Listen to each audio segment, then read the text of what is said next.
E aí, galera do Segundão da Tarde desta quinta-feira, olha, 15 de setembro. É rapidinho, hein? E então, próximo ano, o Segundão é terceirão. E aí, de olho no Enem, hein? Vamos lá, que bom. Hoje nós temos aqui um assunto muito curioso. E um nome, bem assim, né? Bem top. Eugênio. Olha que nome, né? Eugênio de Castro, família Castro. Ela tem origem na Espanha, né? Aí foi para Portugal, Portugal, Brasil, olha aí, não é? Então vamos conhecer hoje o simbolismo em Portugal. É uma curiosidade o simbolismo em Portugal.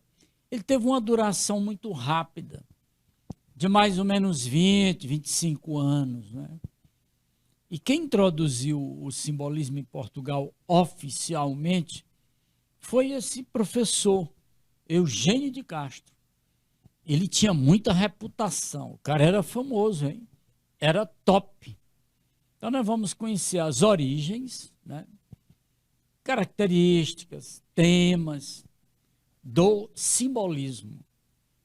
Bom, ele detonou o simbolismo em Portugal e depois dois grandes nomes tomaram de conta. E esses dois nomes atravessaram o Atlântico, vieram para o Brasil, os livros, né?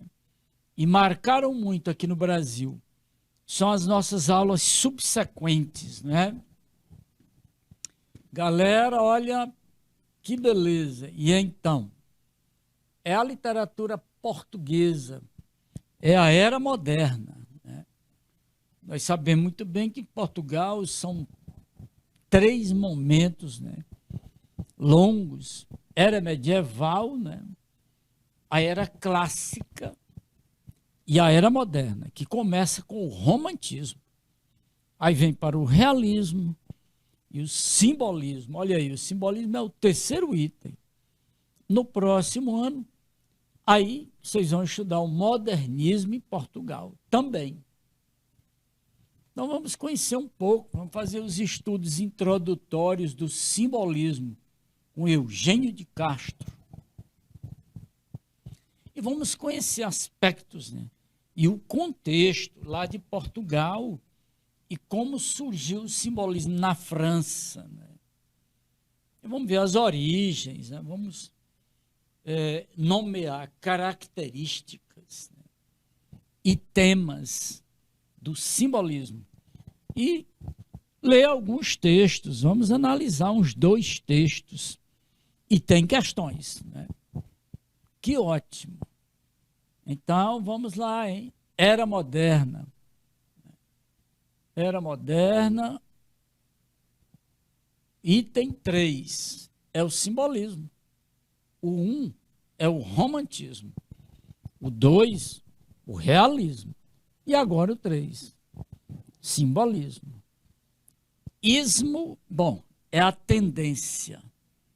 Então, a tendência dos símbolos, né?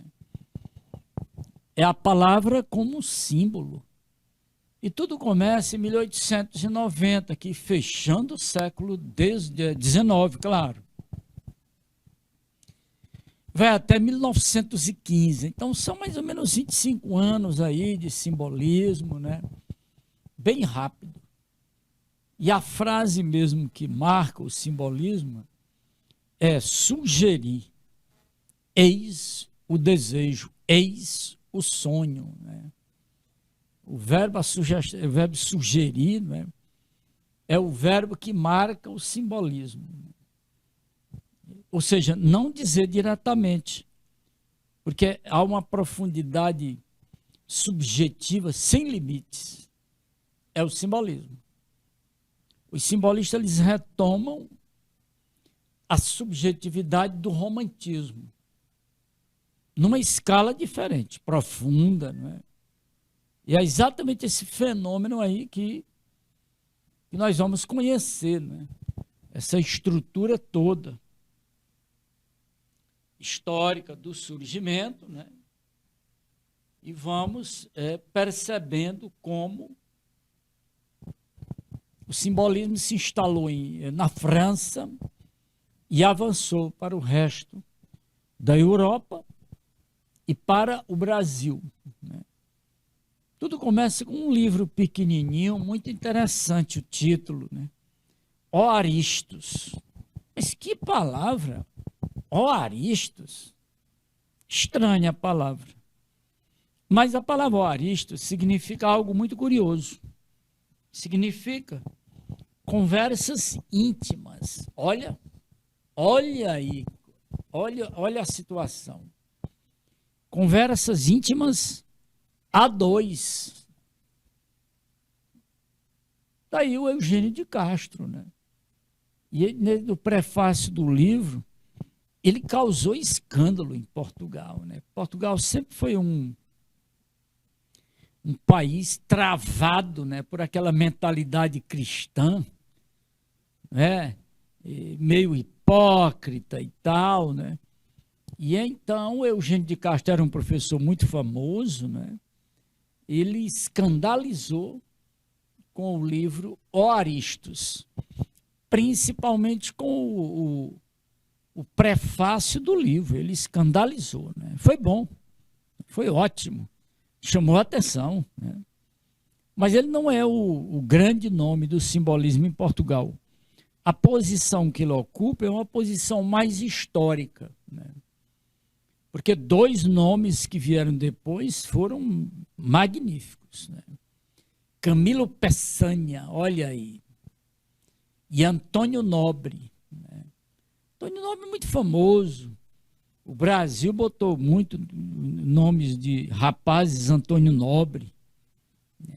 Aqui em Teresina tinha um livreiro com esse nome, Antônio Nobre, olha aí, é interessante, né? E tinha uma livraria, a livraria de Antônio Nobre, olha aí.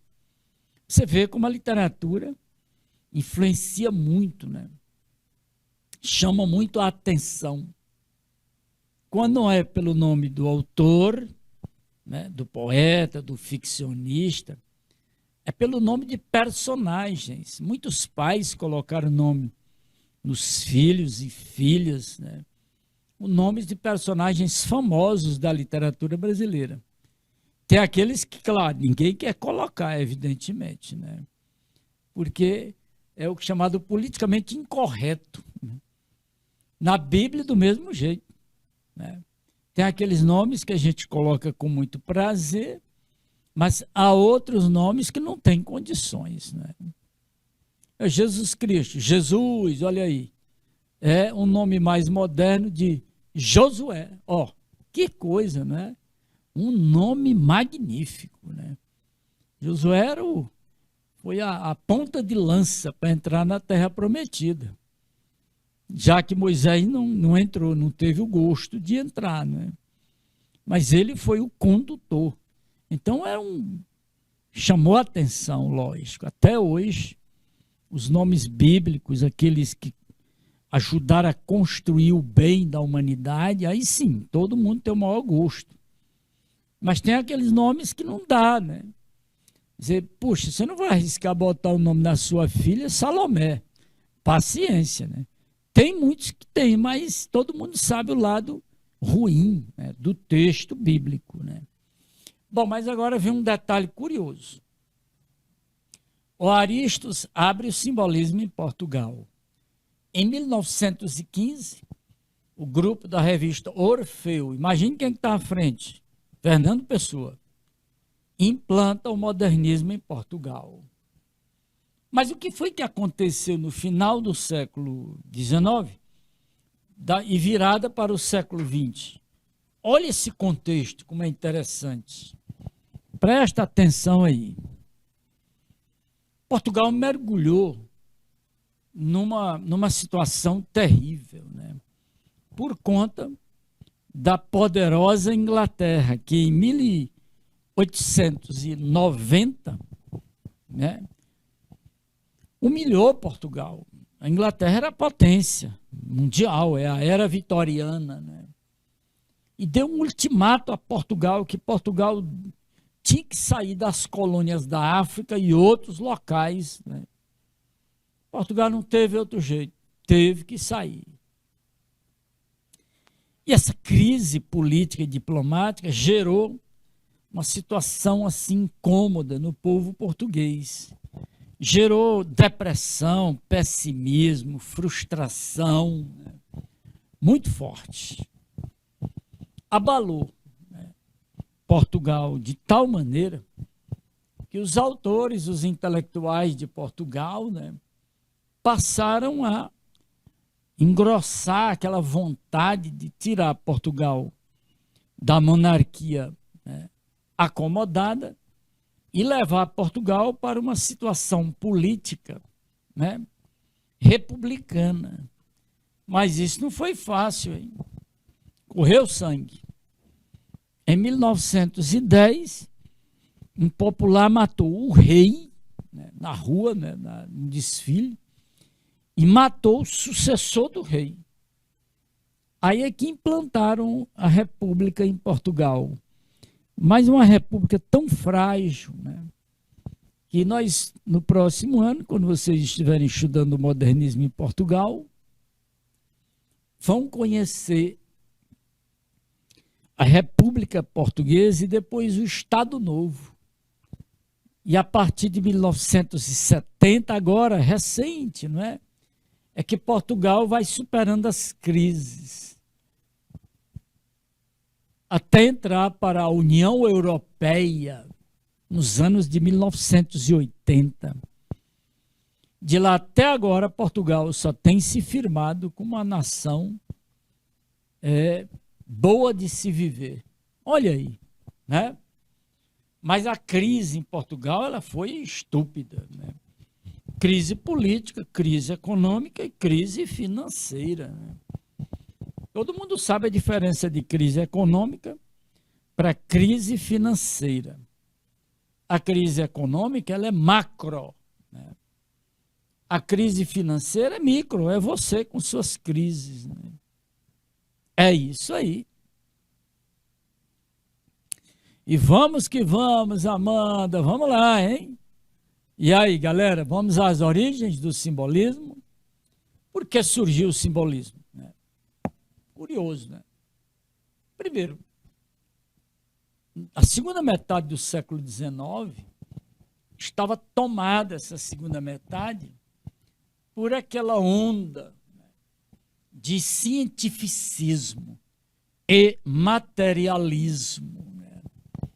Aquele racionalismo absurdo. O capitalismo explodiu no mundo, então as pessoas só pensavam em dinheiro. Então um grupo de artistas na França, né, influenciado por nomes anteriores, passa a refletir sobre a crise espiritual. Olha aí a situação.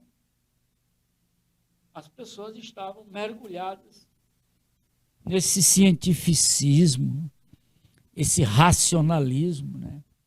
Esse materialismo. E a sociedade tinha esquecido, né? Estava no vazio espiritual. Então, um grupo de jovens na França, né, passou a reagir contra, né, esse cientificismo e reagir contra o materialismo e reagir contra esse racionalismo absurdo, né? Então, nesse sentido, o simbolismo surgiu como uma forma, né, de reagir contra o realismo. O simbolismo ele se opõe, né, ao realismo e se opõe ao parnasianismo. Mas como é que começou tudo isso? Ah, aí é bom. A beleza é essa aí. Tudo começou com o francês Charles Baudelaire. Eu adquiri a obra dele recente, tem uns 6 anos que lançaram a obra completa.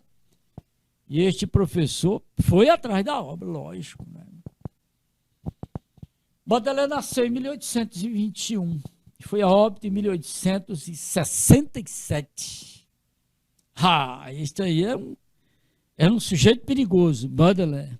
Muito perigoso, né? Ele participou da Terceira Revolução Francesa, né? E pegou em armas e foi para a rua. Era um intelectual muito zangado, né? Mas um homem muito curioso, uma pessoa como artista, né? Ele passou a desmistificar tudo e lançou uma proposta muito interessante, uma renovação na poesia, né? Uma revolução na arte poética. E é isso que nós vamos conhecer. E a partir daí, outros jovens, né, passaram a se manifestar, né, indo para o final do século XIX. 3 artistas magníficos, né? Mallarmé, Rimbaud e Paul Verlaine. Olha que nomes maravilhosos, nossa! Saíram desmistificando tudo, né? Esclarecendo tudo, né? E reagindo contra o materialismo. Esse é um detalhe muito curioso. As pessoas viviam embriagadas pelo dinheiro, né? Embriagadas de cientificismo. E a juventude, não é isso aí, né? É preciso lembrar que o humano, ele é, antes de tudo, espiritual. Antes de mais nada, ele é espiritual. Então, eles passaram a escrever nesse sentido, a bater, né? Lançar propostas em jornais para retomar o lado espiritual, o mistério, não é? As coisas diferentes, né? A religiosidade, o mistério da religiosidade. E esses autores vão aparecer agora aqui, né? Vamos lá. Devido às atitudes assim estranhas desses artistas, né, e intelectuais, né, eles foram chamados malditos, né, por conta deles andarem pela noite, né, mexer com as coisas soturnas, né, a religiosidade, né, isso chamou a atenção e eles arrumaram muitos inimigos. Bom, olha aí quem eu trouxe aqui para nós. Olha a cara dele aí, né? Ele é muito zangadão, né? Muito fechado. Charles Baudelaire, né? É baseado numa fotografia dele, né? E tem essa arte aí, o designer, né, fez essa arte de Baudelaire. Era severo ele, né? Com ele não tinha meias coisas, ele jogava duro, né? Ele escreveu o livro dele, As Flores do Mal. Olha que título. De fleur, né? De mal. Né? Eu estudei esse idioma, a língua francesa, eu tenho as traduções, 2 traduções do livro dele, né? As Flores do Mal. Aqui é um soneto em que a gente percebe toda a essência do simbolismo, que advém deste soneto assim, que é uma síntese do simbolismo, né? O ismo é a tendência, a palavra como símbolo. Nós precisamos de símbolos, claro, né? E a palavra no simbolismo ela é usada mais como um símbolo para sugerir. Significa dizer que ele lança essa proposta da teoria das correspondências. O que é isso? Você vai ver agora. Me acompanha aí, segundão, na leitura. A natureza é um templo onde vivos pilares deixam às vezes vagas falas confusas. Gente, eita! E o homem nela passa por entre florestas de símbolos. Pronto. A natureza é riquíssima de símbolos que fascina o homem, o humano, né? Que olham com olhos familiares. tal longe, longos, vagos se respondem em uma tenebrosa e profunda unidade, tão vasta como a noite e como a claridade. Assim, galera, chegou num ponto alto aqui, ó. Assim, perfumes, cores, sons se correspondem. Essa é a proposta de Baudelaire, ou seja, misturar sensações. Como misturar sensações?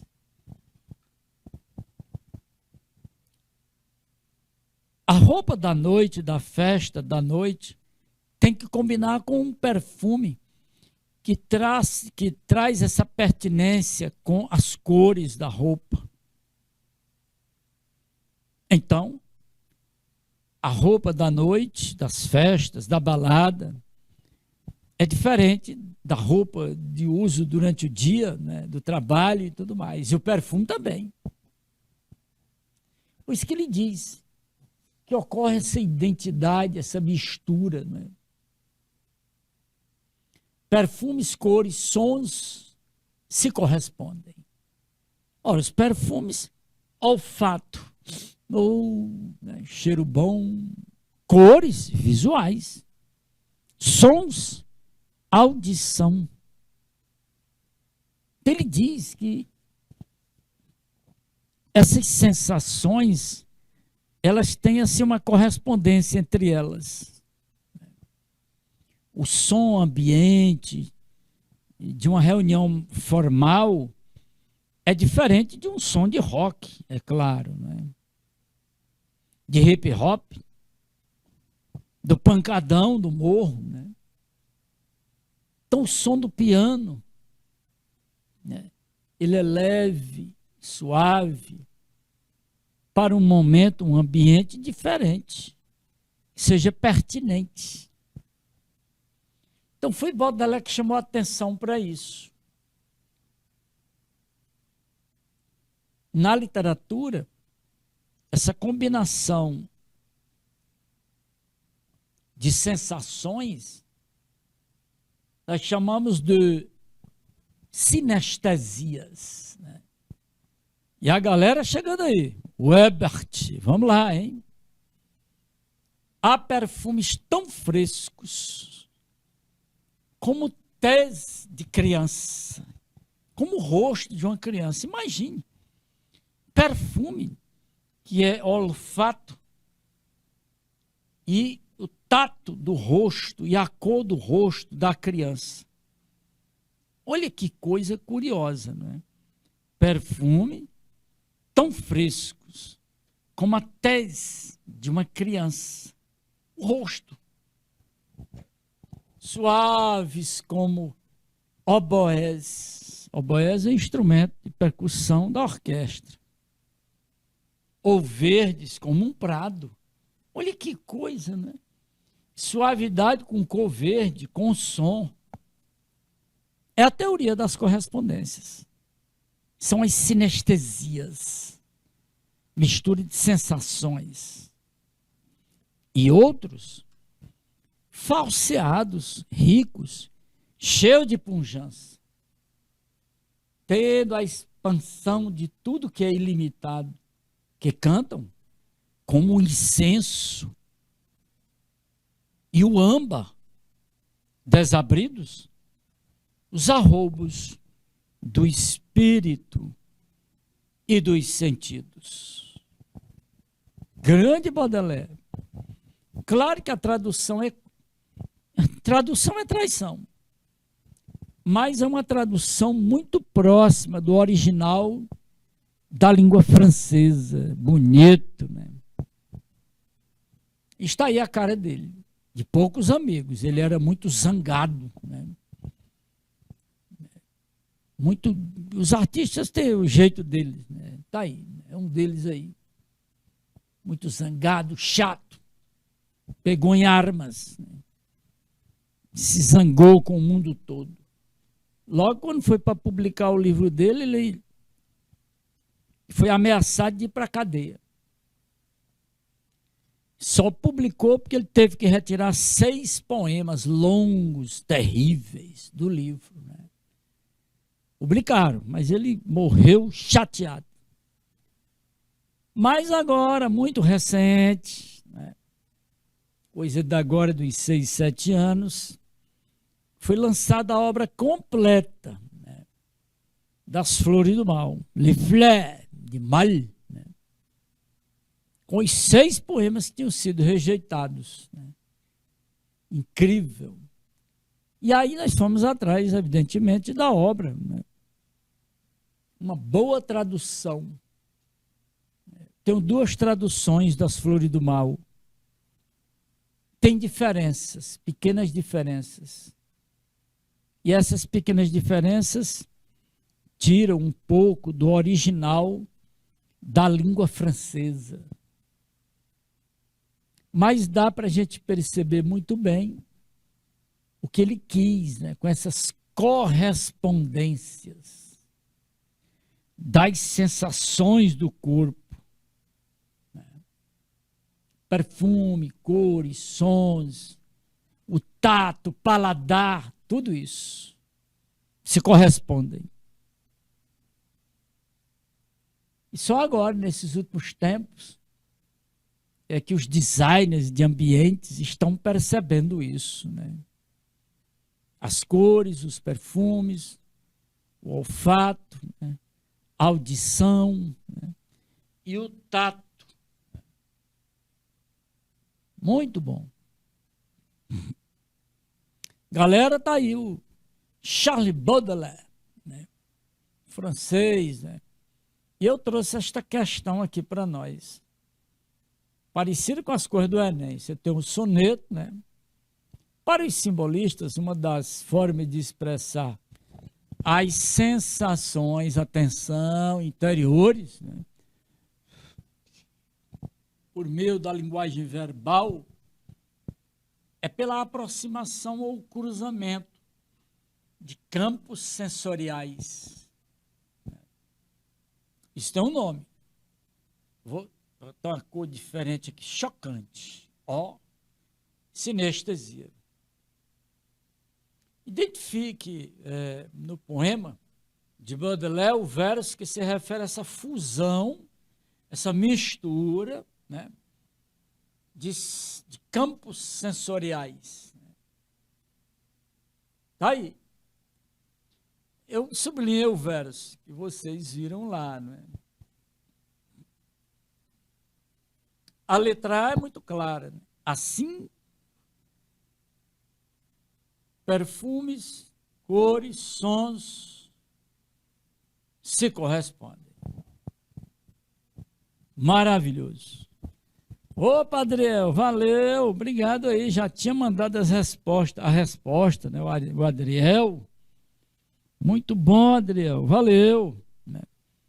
Baudelaire, né? Les Fleurs du Mal, né? Du Mal, né? As Flores do Mal. E aí a poesia não foi mais a mesma. Né?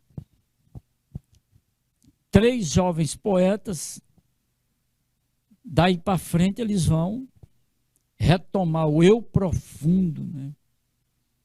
Porque o simbolismo ele tem ponto de contato com o romantismo. Aquela subjetividade do romantismo, embora superficial, mas estava ligado ao lado espiritual, o absoluto. Né? E aqui eles retomam em profundidade. Né? Muito interessante. É uma aula muito rica, simbolismo. A gente precisa de símbolos, né? E as cores, os sons, tem seu estímulo, né? A música suave, baixinha, né?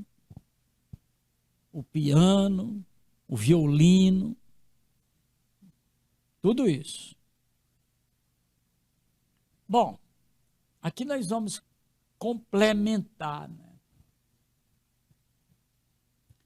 O simbolismo foi uma exigência de atualização, né, dos códigos literários vigentes. Era preciso chocar os realistas, né? Por conta dos excessos, né, do capitalismo, cientificismo, né? No final do século XIX, com essa crise, né, espiritual, retomar os aspectos do romantismo era uma atitude que eles chamaram de decadentes, né? Entrar em decadência. Então, esse contexto é um contexto marcado de frustrações, né, e pessimismo. Por conta da situação histórica de Portugal, as causas, né? Situação muito difícil, Portugal humilhado pela Inglaterra, né? Isso gerou uma situação muito ruim, né? Quer ver? Dá uma olhadinha, relê aí, galera.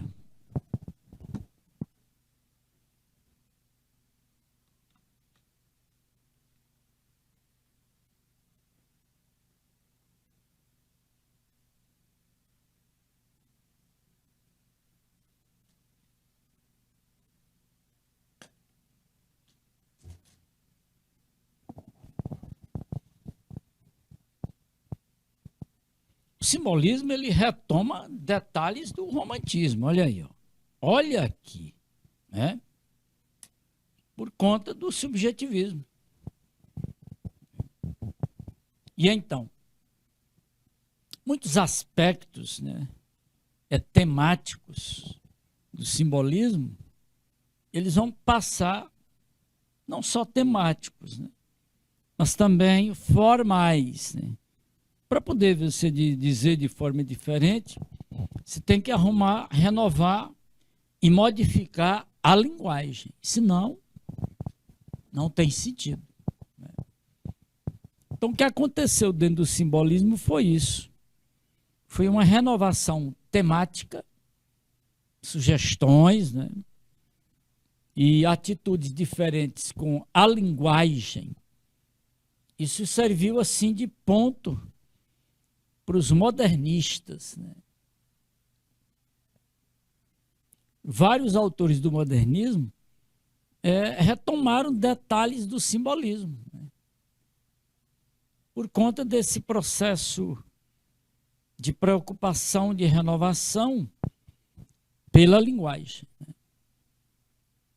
Isso foi um ponto muito positivo do simbolismo, né? Até porque você não renova na literatura, a não ser pela linguagem. Se não for pela linguagem, vai ficar repetindo as coisas. E aí, não renova. Muito legal, não é? E aí, segundão, presta bem atenção nisso, hein? Olha aqui os 4 nomes famosos, né, do simbolismo.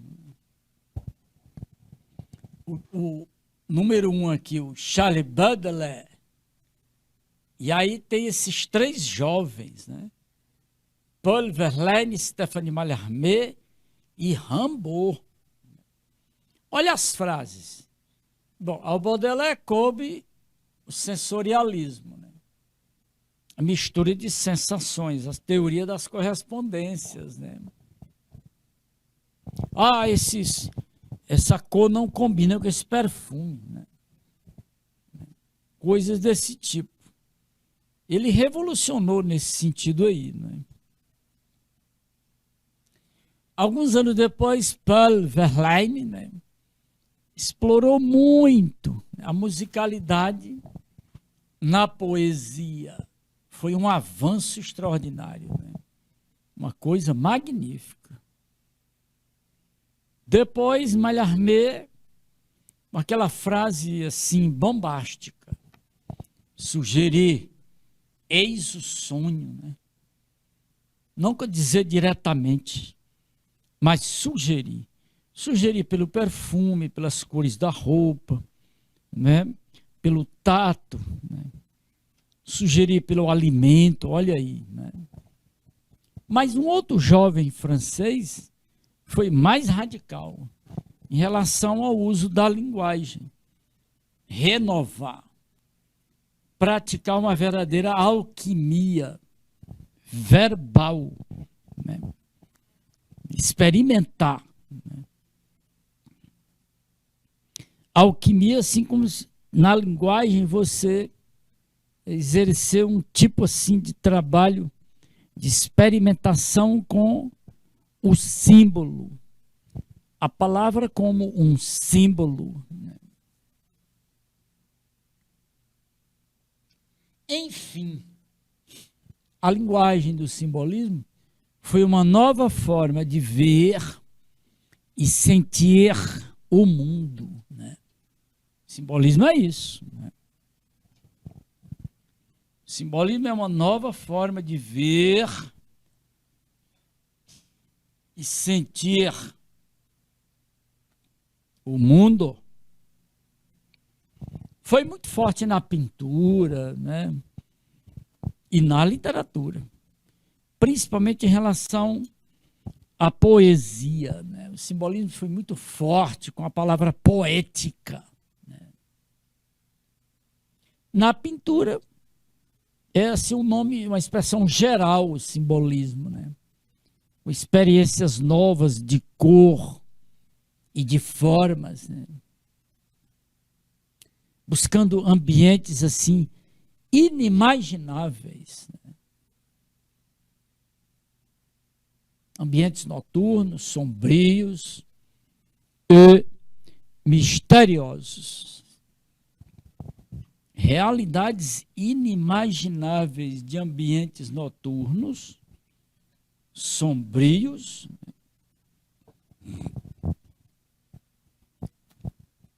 misteriosos. Os simbolistas exploram muito o mistério, esse lado metafísico, espiritualista, o abstrato, né? Olha aí a turma toda chegando. Gabriela, vamos lá. É o segundão todo, né? Valeu. A turma inteira aqui, né? Pois tá aí, galera. As origens, né, do simbolismo na França, né? E tudo começa com o terrível livro de Charles Baudelaire, né? As Flores do Mal. É uma beleza isso aí, né? É uma poesia que vai desmistificando. Depois de Baudelaire não houve mais como mistificar as coisas, né?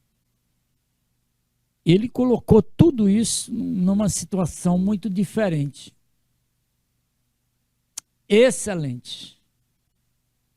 E tem mais, hein?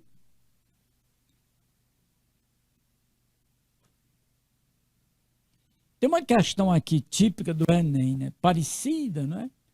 Um comentário de Mallarmé, aqui, ó. O comentário está aqui, negrito, né? Em seguida a questão, né? Referir-se a um objeto pelo seu nome é suprimir as 3/4 partes da fruição do poema, né? Que consiste na felicidade de adivinhar um pouco a pouco, sugeri-lo, eis o sonho. É o uso perfeito desse mistério que constitui o símbolo, evocar pouco a pouco um objeto, é desprender-se dele, um estado de alma, uma série de decifrações. Eita, está aqui, né? Decifrar é um dos verbos, assim, uma das chaves para a gente compreender o fenômeno da literatura. É a decifração. Isso vale para o texto bíblico, né? Com as palavras de Nosso Senhor, os salmos, né? Onde se vai lendo, vai decifrando, né, os recados que estão lá, né? é a palavra usada mais como um símbolo de condução, né, de guia. É uma pobreza muito grande numa entrevista, quando a pessoa entrevista pergunta uma celebridade, quem é seu ídolo? A pessoa responde, meu ídolo é Jesus Cristo. Mas Jesus Cristo não é ídolo. Jesus Cristo é um guia. Moisés um guia. Né? Ídolo é coisa de pagão. É paganismo. Idolatria é uma coisa muito nociva para o ser humano. Né? E então é um processo de decifração, esclarecer. Então, Mallarmé faz referência à construção da poesia simbolista e destaca-lhe características. Então, podemos entender, olha aqui a letra E. Olha a letra E. A poesia, né, é intuição, mistério, descoberta de um mundo diferente, estranho, né? De sensações. Prontinho. Bateu com Baudelaire. Sensações. Então, a juventude foi fundo nisso aí. Depois de Baudelaire, 3 jovens. Né? Mallarmé, Rimbaud e Paul Verlaine. Né? Tá aí a resposta. E tem mais, hein? Algumas características para a gente só confirmar. Os simbolistas, eles são muito da intuição. Contra a lógica, contra a razão. Eles são muito sensoriais. Contra a razão. Intuição e o lado subjetivismo sensorial. Então, a reação do poeta simbolista é uma reação de intuição. E aí vamos somar com essas características. A subjetividade, que já vem do romantismo, né? Isso torna a linguagem, como é um símbolo, né? E é só sugestão, a linguagem é aparentemente vaga, imprecisa, sugestiva. Traz a marca do pessimismo, lógico, né? Do doloroso, do triste. Mas vem aí a maior característica, a maior figura de linguagem do simbolismo: sinestesia.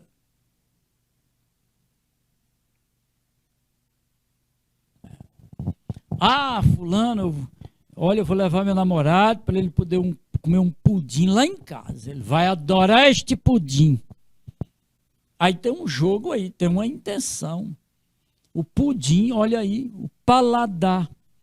A intenção dela é segurar o sujeito pelo paladar. Teoria das correspondências, né? Aí ela prepara a mesa, a parte visual da mesa, tudo, a roupa, tudo bem vestido. Tudo. E aí vem o perfume também. Tudo vai combinar para poder, envolver. O simbolismo, ele nega o materialismo, a ciência. Mas aí cai naquela vala do hermetismo, da dificuldade de compreensão. Olha aí.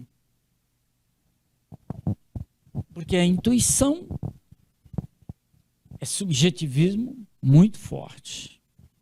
Vamos em frente? Mas, bom, tem muita religiosidade, muita liturgia, mas tem o gosto pela noite, pelo mistério, loucura, misticismo, né? Explorar a mente humana, né? Essa transcendência cósmica, né? E muita riqueza sonora e musical, né? Muita sonoridade na linguagem, né? É algo muito bom, muito interessante. Olha, o nosso convidado chegou todo cheio de medalhas, hein? O cara tá aí, hein? Olha o porte dele aí, né? Os medalhões, o roupão da Academia Portuguesa de Letras, né? Elegante, belo, né? Tá aí, o Eugênio de Castro. 1869, foi a óbito em 1944. Olha como ele viveu bem, hein? Viu o modernismo em Portugal, mas não acompanhou, não teve uma mentalidade para acompanhar, né? Porque a poesia dele é fruto muito da experiência pessoal, do mundo onírico, né? De sensualidade. Logo, ele gozou de muito prestígio. O homem e o poeta, muito prestígio, né? Ele mergulhou nas coisas exóticas, né? De um mundo marcado pelo sensual, fruto do delírio das palavras, hein? Daí a linguagem deles ser uma linguagem que escapa por entre os dedos, né? Muita musicalidade. Está aí o Eugênio, né? Todo numa pose muito, né, elegante, pescoço levantado, né? Era muito amado, muito lido, né? Mas aí o tempo é implacável, vai mostrando os críticos, as falhas também, né? E não é ele o maior poeta do simbolismo, né? Tem mais dois aí que são bem superiores, mas ele é o fundador, né? Onde ele vai mostrando coisas assim estranhas, né? Tentando acompanhar aquele raciocínio de Baudelaire, né? Aquela coisa mórbida, sensual, figura feminina muito exótica, aquela coisa da poesia maldita, satânica, pela noite, pelo sonho, né? O Aristos, né, causou escândalo em Portugal, né? Revolucionou, escandalizou. Foi ótimo, né? Porque em 1915, outro escândalo, quando novas propostas chegaram com a revista Orfeu, de Fernando Pessoa, né? Aí muda muita coisa, né? E então, está aqui uma pintura dele, não é? Ele aí tá mais novo, essa pintura, mas, né? E eu trouxe esse soneto dele, lindíssimo, para a gente ilustrar, né? Ao cair da noite. Numa das margens do saudoso rio, bom, aí o professor tem que ajudar o aluno, né? Saudoso rio é o Tejo. Contemplo a outra margem. Estou numa margem e contemplo a outra margem, que sorri de frente, lá na outra margem, claro, sob o sol que baixa no horizonte, verdes belezas, elevado espio. Ele está extasiado com a outra margem, né, do rio, né? Ali, digo eu, olha os pronomes aí, hein? Será menos sombrio, olha o tempo do verbo, né? Será menos sombrio o viver que me põe rugas na fronte. E erguendo-me, atravesso então a ponte com meu bordão cheio de fome e frio. Que coisa, né? E está no lado da margem do rio Tejo, dá uma olhadinha para o outro lado, duas margens, e entre as duas margens, a ponte. Chego. Olha o tempo do verbo, aqui é será, né? Viver o infinitivo, erguendo o gerúndio, e aqui chego, presente do indicativo, chego desilusão. Da margem verde, eis que o encanto de súbito se perde. Bem mais bela era a margem que eu deixei.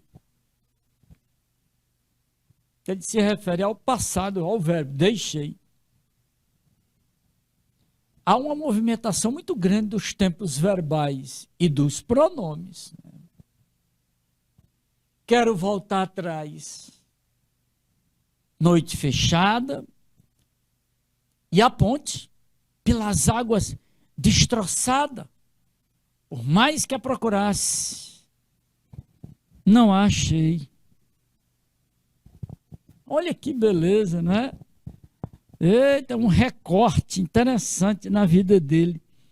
Ele volta ao passado, traz o passado, lança no presente, volta ao passado, por mais que a procurasse, a ponte. Não a achei. Ao cair da noite. Beleza de texto, né? Muito bonito. Galera, questões. Tá aí. A expressão poética centrada no eu, né? Um traço do romantismo também, né? E do simbolismo profundo. Mas enquanto o poeta romântico permanece na camada superficial, né? Na subjetividade, o poeta simbolista aprofunda-se, vai ao inconsciente. O mistério, a loucura, né? O sonho perdido, olha aí. Por mais que eu procurasse a ponte, sonho perdido. Entende-se um dos temas do soneto? Não tenha dúvida. É o sonho perdido. O sonho e o ideal, né? Perdido. Ele é muito onírico, muito do sonho, muito subjetivista, né? Muito bom, galera, olha, excelente. O simbolismo, ele retoma o romantismo, só que aprofunda, claro, né? A palavra não é mais aquela portadora do sentimentalismo do romantismo. A palavra agora, ela é portadora de símbolo, é profundidade. Pois vamos lá. Aqui outra questão. O soneto apresenta metáforas, né, que refletem o real e o ideal. As metáforas refletem o real e o ideal. Pelas imagens de duas margens do rio.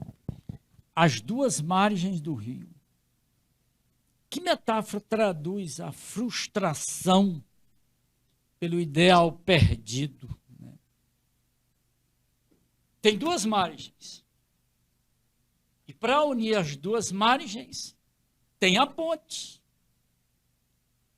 Mas a ponte foi destruída. É na letra E. É sugerida pela destruição da ponte pelas águas.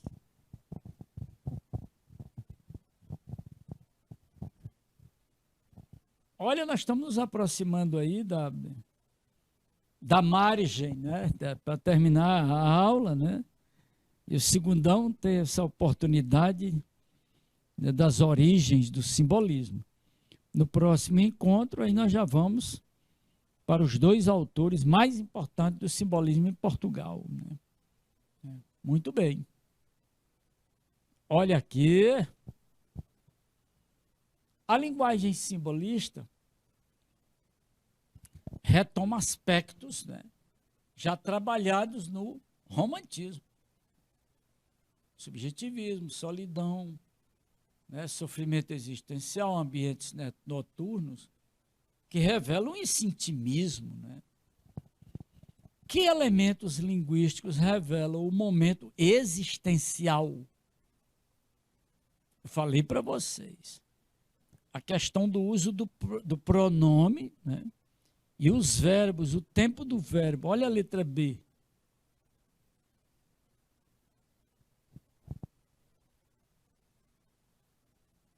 chego, serei, erguendo. O tempo vai variando de conformidade com a crise existencial dele, né? Olha, galera, que beleza, né? Tem mais uma questão para a gente encerrar este nosso encontro de hoje, não é? Está aí a questão. O soneto apresenta o tema da dor de existir, né? As margens, né, da metáfora do rio, as duas margens, né? Interessante. De que forma ele se manifesta?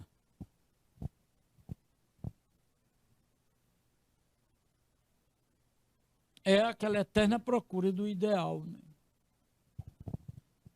Nossa vontade, o sombrio viver pela eterna procura de um ideal perfeito. Olha, segundão, muito bom, muito obrigado, que bom. Só coisa boa. Até o nosso próximo encontro. Valeu, hein?